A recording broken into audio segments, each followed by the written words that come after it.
Então, quando Marx fala que a luta de classes ela resulta, né, nos novos rumos da história, ele não está falando que as classes se odiando vai fazer a gente evoluir historicamente. Ele está falando que quando parar de existir classe social, quando parar de existir uma diferença de riquezas entre uma pessoa da sociedade e outras, né, e essa concentração de riquezas e poderes ao mesmo tempo, a gente vai entrar num novo capítulo da história da humanidade, que é a emancipação do ser humano na sua totalidade, tá?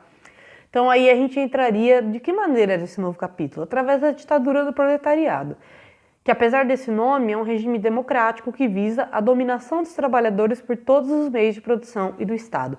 Um adendo, o Marx chama o capitalismo de ditadura do capital. Então, se o capitalismo é uma ditadura do capital, onde a lucratividade está acima de tudo, inclusive é a força motriz, né, de toda a sociedade, a concepção de lucratividade, individualidade, exploração, competição, se é isso que faz a sociedade funcionar, dentro de uma sociedade socialista, o que faria a sociedade funcionar? Um Estado onde existe uma dominação dos trabalhadores através dessa força do Estado. E por que ele chama de ditadura? Porque ele também não abre mão de pensar que para chegar nesse nível, a gente tem que combater uma classe social, quer queira ou não, né? Como a burguesia fez com as monarquias, a gente teria que fazer isso com a burguesia para conquistar esse poder de fato, tá? Então ele não está abrindo mão do uso da força, por isso que ele está falando que é ditadura. Mas a ditadura tem mais essa questão de ter uma dominação plenamente dos trabalhadores do que de fato o significado de uma coisa não democrática, onde não aconteceriam eleições, né? Gente, não é assim que funciona. Inclusive, estudem os países socialistas antes de falar as coisas. Porque se você for na Coreia do Norte, a posição do Kim Jong-un, por exemplo, que todo mundo fala que é de ditador, blá blá blá, não é a de um presidente. As eleições da Coreia do Norte, elas têm uma outra dinâmica, porque as nossas eleições são a dinâmica burguesa, tá? Enquanto lá não é a dinâmica burguesa, é a dinâmica da ditadura do proletariado, tá? Então, a mais-valia seria o objeto principal para ter essa eliminação aí da luta de classes. Você teria que eliminar a mais-valia, que é essa exploração de um ser humano sobre o outro. Somente assim eu conseguiria de fato eliminar a luta de classes, tá? Porque a partir daí, o que eu produzo vai pertencer à minha sociedade que eu vivo e não a outra pessoa que vai estar tirando benefícios através disso ou implantando uma ditadura caso eu resolva me virar contra, né? Usando a força do Estado contra mim. Então, para Marx, somente a destruição da propriedade privada, aqui vale um adendo, propriedade privada não é a sua casa, o seu carro, isso são coisas suas, particulares, são uma propriedade no nível particular. Propriedade privada que ele está falando são os meios de produção. Então, por exemplo, eu tenho um latifúndio de terra, onde 200 trabalhadores produzem, mas o dono desse latifúndio é uma pessoa que não produz e explora esses 200 trabalhadores, quem que eu tenho que eliminar, os 200 trabalhadores ou a pessoa que está explorando eles? Na visão do Marx, eu teria que eliminar essa pessoa. E aí, dessa maneira, eliminando essa dominação, e quando eu digo eliminar, não é no sentido simplesmente assassinar, tá? É no sentido de proibir essa dinâmica social. Somente dessa maneira que esses trabalhadores iam colher os frutos da sua própria produção. E somente dessa maneira que eles poderiam, de fato, usufruir de tudo que eles produzem e se ver naquele trabalho, se identificar com aquele trabalho, né? Com os resultados dele. Então, assim, a partir daí eu teria uma igualdade. Então, o meio de produção é meio para produzir coisas essenciais para a sociedade. Desde material até, por exemplo, até bens para consumo, entre outras coisas, tá? Então, quando ele fala de propriedade privada, não é que ele quer abolir a sua casa e transformar na casa do Estado. É porque ele acredita que a propriedade privada é o que ela vai legitimar mesmo assim a exploração.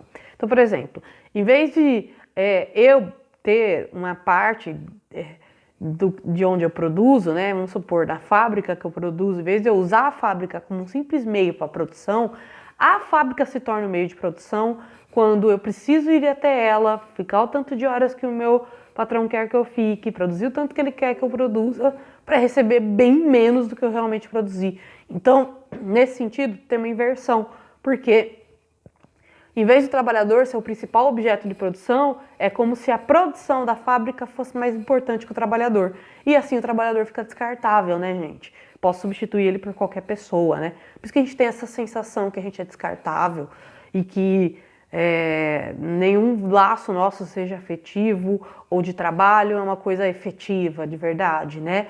A gente tem essa sensação dentro da sociedade, esse mal-estar social, né? E de que gera muita depressão, ansiedade, porque a gente fica o tempo todo em alerta, com medo de perder nossos empregos, com medo de perder nosso prestígio social, ao mesmo tempo que a gente fica muito deprimido porque a gente não vê valor no que a gente produz. É como se o produto que eu produzi tivesse mais valor que eu. É como se aquela mercadoria que eu mesmo produzi para o mercado valesse mais do que a minha própria produção. Então isso gera muito problema aí, tá, galera? Os problemas que vão ser apontados ao longo dos séculos pelos críticos ao capitalismo, como a gente vai estudar na próxima aula, inclusive os anarquistas. Pessoal, espero que vocês estejam bem, façam os exercícios. Qualquer dúvida, estou à disposição, tá bom? Um beijo para vocês. Lembre-se que o materialismo dialético, ele fala sobre o antagonismo desses povos, né, historicamente, e que esse antagonismo histórico que determina o que a gente chama de história da humanidade, a humanidade só chegou em certos momentos da sua história porque houve essa ruptura aí na produção, muitas vezes, e significou ou maior exploração ou ajuste dessa produção, e dessa maneira se ordenou toda uma sociedade. Então, fiquem aí com Zeus, tá? Leiam os livros, inclusive, do comunismo, se vocês querem tirar dúvidas. Acho que não tem um autor mais distorcido atualmente quanto Karl Marx, sabe? Na verdade, a leitura dele é muito complexa, muito rica. Não é tão simples quanto a difamação acontece na internet. Ele não... Por exemplo, em momento nenhum ele fala que o socialismo vai fazer as pessoas pararem de trabalhar, deixar de usar dinheiro, né? Pelo contrário, ele visa, na leitura do próprio manifesto, que quando o capitalismo ruir, os capitalistas, por não querer largar o osso, vão fazer atitudes de sabotagem, né? Queimar a produção, não querer socializar as produções, né? Porque eles não vão querer largar o osso, né? De ter o poder sobre os meios de produção. Então ele fala sobre a doutrina do trabalho como forma de superação desse período turbulento entre um sistema e outro, né? Que todo mundo tem que pôr a mão na massa na produção básica, que é alimento, que é material pra gente viver, né, e sobreviver. Então, tipo assim, a leitura é muito mais rica do que as pessoas pensam. Em nenhum momento ele fala que as pessoas têm que deixar de trabalhar para viver numa sociedade socialista. Em nenhum momento ele fala de ditaduras onde o ditador ia controlar a população. Pelo contrário, visa-se que a população vai controlar o Estado, né, nessas ditaduras do proletariado, dentre outras coisas, tá, galera? Então, um beijo, meus queridos. Fiquem com Deus.